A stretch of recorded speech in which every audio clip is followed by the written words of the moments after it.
So there's another couple of ways that you can help to retain your clients.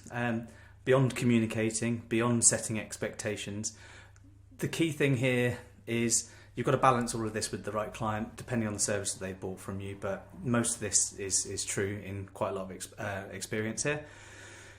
Be very responsive to the feedback that the client gives you. So listen to them in what they're saying, but ask lots and lots of curious questions. And that's where your leadership level critical thinking should come in.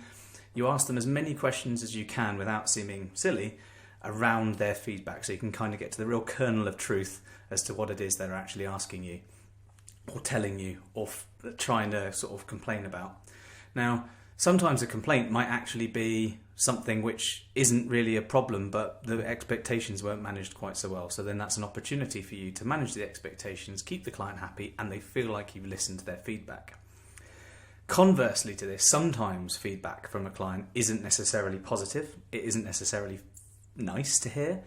And how you deal with that can help keep the relationship in a good place. And again, this is where some of the critical thinking comes in. This is where some of the layers of expertise that you learn over the years around managing clients can come in nice and neatly.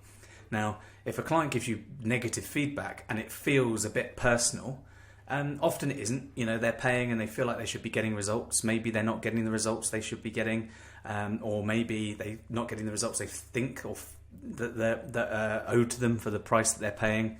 Now, if you communicate clearly and concisely and you remind them of their expectations that were set early doors, you shouldn't have as much of a problem of kind of bringing them back on side.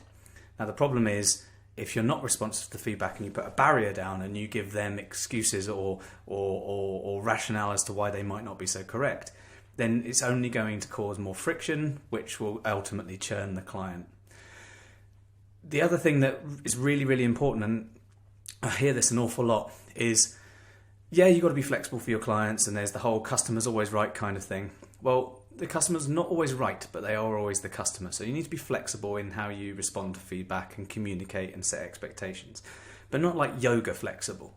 Not that flexible that the client gets everything they want all the time, because that then puts an additional utilization burden on you, probably ends up burning the client anyway, and you'll really annoy your team. So being flexible is kind of understanding their needs might change over time, and what might be in black and white in the scope of work there may not necessarily be the same requirement in 6, 9, 12 months time.